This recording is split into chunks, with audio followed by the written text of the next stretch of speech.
We all know that Rome wasn't built in a day, but it certainly burnt down in one, as the Romans often ignored basic worksite fire safety protocol and were notorious for neglecting the occupational safety and health standards implemented by OSHA.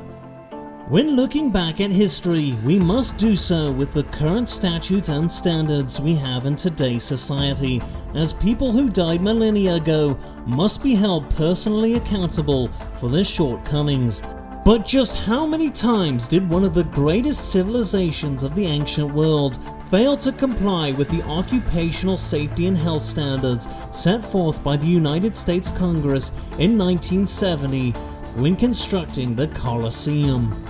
As the Romans began to construct the multi-storied Flavian amphitheater, any work on the exterior above the first story would have required the laborers to be tied off and have fall protection, compliant with the standards listed in section 1920.28, subsection B of the OSHA Act. We aren't sure if the Romans did this or not, but since the burden of proof lies on the employer, which in this case would be the Roman state, we can mark this down as a violation. Secondly, the Romans violated section 19, subsection A, line 2, when they failed to provide their skilled laborers and slaves with personal protective equipment, which included Class A through E safety helmets, high-vis vests, safety goggles, and hearing protection. This is perhaps because they feared that, like house elves, presenting their slaves with clothing could set them free. Thirdly, when workers were constructing the underground structures of tunnels and cages of the Colosseum, it's likely that none of these employees filled out confined space permits, which would likely have violated section 1910.146, subsection B.